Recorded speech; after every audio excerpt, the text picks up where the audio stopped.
तेरे मेरे होठों पे मीठे मीठे गीत। नमस्कार दोस्तों, स्वागत है आपका कीशिला स्टूडियो पर। आज हम जानेंगे कि कैसे पहाड़ों की खूबसूरत वादियों ने यश चोपड़ा की फिल्मों के रोमांस को एक नई पहचान दी। हिंदी सिनेमा में अगर रोमांस की बात होती है तो एक नाम सबसे पहले याद आता है, यश चोपड़ा। उनकी फिल्मों में प्रेम केवल कहानी नहीं था, बल्कि एक एहसास था, और इस एहसास को सबसे खूबसूरत रूप देने का काम किया पहाड़ों ने।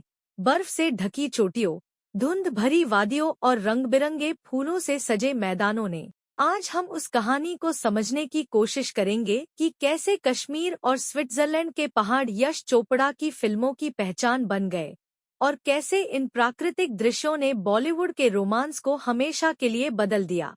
1960 और 70 के दशक तक हिंदी फिल्मों में ज्यादातर गाने और रोमांटिक दृश्य स्टूडियो के अंदर ही शूट किए जाते थे। पेंटेड बैकग्राउंड और सीमित सेट यही फिल्मों की दुनिया थी। लेकिन यश चोपड़ा ने इस परंपरा को तोड़ दिया। उन्होंने महसूस किया कि प्रेम की भावना को दिखाने के लिए खुला आसमान, दूर तक फैली घाटियां और प्रकृति की विशालता ज्यादा प्रभावशाली हो सकती है। यहीं से शुरू हुआ वह सिनेमाई सफर जिसमें पहाड़ केवल लोकेशन नहीं रहे, बल्कि कहानी का हिस्सा बन गए। सबसे पहले हिंदी फिल्मों में पहाड़ों का असली जादू देखने को मिला कश्मीर की वादियों में। बर्फ से ढकी पहाड़ियां, झीलों की शांति और हवा में घुली ठंडक, यह सब मिलकर एक ऐसा माहौल बनाते थे जो रोमांस को और गहरा कर देता था। कश्मीर की वादियों में फिल्माए गए गानों में कैमरा अक्सर दूर तक फैले पहाड़ों को दिखाता था। दो प्रेमियों के बीच की दूरी और प्रकृति की विशालता दोनों मिलकर एक भावनात्मक भाषा बनाते थे। यश चोपड़ा समझते थे कि जब नायक नायिका पहाड़ों के बीच खड़े होते हैं तो उनका प्रेम और भी बड़ा और गहरा दिखाई देता है। समय के साथ एक और जगह यश चोपड़ा की फिल्मों की पहचान बन गई, स्विट्जरलैंड।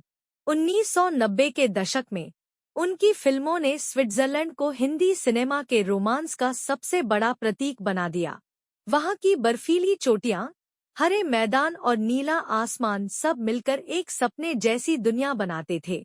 कहा जाता है कि यश चोपड़ा को स्विट्जरलैंड की खूबसूरती से इतना प्रेम हो गया था कि वहां के कई शहरों में आज भी उनके नाम से पर्यटन अभियान चलाए जाते हैं। उनकी फिल्मों की वजह से भारतीय दर्शकों के लिए स्विट्जरलैंड केवल एक देश नहीं रहा, बल्कि रोमांस का प्रतीक बन गया। बर्फ और शिफॉन का जादू यश चोपड़ा की फिल्मों की एक खास पहचान थी। सफेद बर्फ के बीच रंगीन शिफॉन साड़ी। जब नायिका बर्फीले पहाड़ों के बीच हल्की शिफॉन साड़ी में दिखाई देती थी तो यह दृश्य अपने आप में एक कला बन जाता था। इस स्टाइल को सबसे खूबसूरती से देखा गया फिल्म चांदनी में। इस फिल्म में नायिका और प्रकृति का मेल इतना सुंदर था कि हर फ्रेम एक पेंटिंग जैसा लगता था। बर्फ, हवा और शिफॉन का यह संयोजन बॉलीवुड की पहचान बन गया। यश चोपड़ा के लिए पहाड़ केवल सुंदर बैकग्राउंड नहीं थे, वे भावनाओं की भाषा थे। जब कहानी में प्रेम नया होता था तो कैमरा फूलों से भरे मैदानों को दिखाता था। जब प्रेम में दूरी होती थी तो धुंध से ढके पहाड़ दिखाई देते थे, और जब प्रेम अपने चरम पर होता था तो कैमरा खुली चोटियों और विशाल आकाश को दिखाता था। इस तरह प्रकृति कहानी के भावों को व्यक्त करने का माध्यम बन जाती थी। यश चोपड़ा की फिल्मों ने हिंदी सिनेमा की दृश्य शैली को बदल दिया।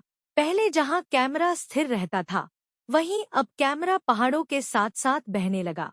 वाइड एंगल फ्रेम और दूर तक फैले लैंडस्केप, यह सब रोमांस को एक नई भव्यता देने लगे। इस शैली का असर बाद की फिल्मों पर भी पड़ा। कई निर्देशकों ने पहाड़ों को अपनी फिल्मों में शामिल करना शुरू कर दिया। लेकिन जिस तरह से यश चोपड़ा ने प्रकृति को रोमांस की भाषा बनाया, वह आज भी अनोखा माना जाता है। यश चोपड़ा ने केवल पहाड़ों को बैकग्राउंड नहीं बनाया, बल्कि उन्हें प्रेम की भाषा बना दिया। चांदनी, लोकेशन स्विट्जरलैंड।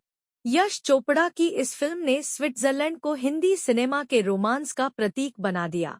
बर्फ से ढके पहाड़, हरे मैदान और ठंडी हवाओं के बीच फिल्माए गए गाने आज भी दर्शकों के दिल में बसे हुए हैं। प्रमुख गाने जो यहाँ शूट हुए तेरे मेरे होठों में मीठे मीठे गीत मितवा। तेरे मेरे होठों पे मीठे मीठे गीत। चांदनी ओ मेरी चांदनी, तू मेरी चांदनी।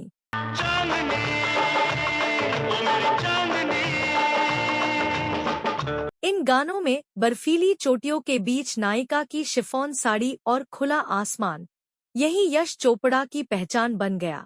सिलसिला। लोकेशन नीदरलैंड के ट्यूलिप गार्डन और यूरोप के खुले प्राकृतिक मैदान। हालांकि इस फिल्म की कुछ शूटिंग भारत में भी हुई, लेकिन इसके रोमांटिक दृश्यों के लिए यूरोप के प्राकृतिक दृश्य चुने गए। प्रमुख गाने देखा एक ख्वाब तो ये सिलसिले हुए। देखा एक ख्वाब तो ये सिलसिले हुए, दूर ये कहाँ आ गए हम, यूं ही साथ साथ चलते। ये कहाँ आ गए हम, यूं ही साथ। फूलों के विशाल खेतों के बीच फिल्माया गया देखा एक ख्वाब तो ये सिलसिले हुए, हिंदी सिनेमा के सबसे सुंदर रोमांटिक गीतों में गिना जाता है। दिलवाले दुल्हनिया ले जाएंगे। Location Switzerland. हालांकि इस फिल्म के निर्देशक आदित्य चोपड़ा थे, लेकिन इसकी रोमांटिक लोकेशन का स्टाइल पूरी तरह यश चोपड़ा की परंपरा से प्रेरित था। प्रमुख गाने तुझे देखा तो ये जाना सनम, तुझे देखा तो ये जाना सनम, प्यार जरा सा झूम लूं मैं गीत। सा झूम लूं मैं, अरे नारे नारे ना, जरा सा घूम लूं मैं। अरे नारे ना। सरसों के खेतों और पहाड़ों के बीच फिल्माए गए ये दृश्य हिंदी सिनेमा के सबसे यादगार रोमांटिक दृश्यों में गिने जाते हैं। कभी कभी। लोकेशन कश्मीर। यश चोपड़ा की इस फिल्म में कश्मीर की खूबसूरत वादियों का इस्तेमाल प्रेम की भावनाओं को दर्शाने के लिए किया गया। प्रमुख गाने कभी कभी मेरे दिल में, कभी कभी मेरे दिल में ख्याल आ, मैं पल दो पल का शायर हूँ, मैं पल दो पल का शायर हूँ, पल दो पल मेरी। बर्फ से ढके पहाड़ों और शांत झीलों के बीच फिल्माए गए ये दृश्य आज भी क्लासिक माने जाते हैं। यश चोपड़ा की फिल्मों का असर केवल सिनेमा तक सीमित नहीं रहा, उनकी फिल्मों ने भारत में विदेशी पर्यटन के सपनों को भी बदल दिया। कई भारतीय दर्शक पहली बार स्विट्जरलैंड को उनकी फिल्मों के जरिए ही देख पाए। आज भी स्विट्जरलैंड के कई पर्यटन स्थल बॉलीवुड फिल्मों की वजह से भारतीय पर्यटकों के बीच लोकप्रिय हैं। कई जगहों पर तो यश चोपड़ा की मूर्ति तक लगाई गई है, जो यह दर्शाती है कि सिनेमा किस तरह संस्कृति और पर्यटन को प्रभावित कर सकता है। यश चोपड़ा की फिल्मों के पर्वतीय दृश्य आज भी इतने आकर्षक क्यों लगते हैं? क्योंकि उनमें कृत्रिमता नहीं थी, वह असली हवा, असली बर्फ और असली रोशनी थी। कैमरा केवल उस सुंदरता को कैद कर रहा था जो पहले से मौजूद थी, और जब उस सुंदरता के बीच प्रेम कहानी कही जाती है, तो वह कहानी हमेशा के लिए यादगार बन जाती है। यश चोपड़ा ने हिंदी सिनेमा को केवल रोमांटिक फिल्में नहीं दी, बल्कि उन्होंने रोमांस को देखने का तरीका बदल दिया। कश्मीर की वादियों से लेकर स्विट्जरलैंड की बर्फीली चोटियों तक उन्होंने एक ऐसी दृश्य भाषा बनाई जिसने बॉलीवुड के रोमांस को अमर कर दिया।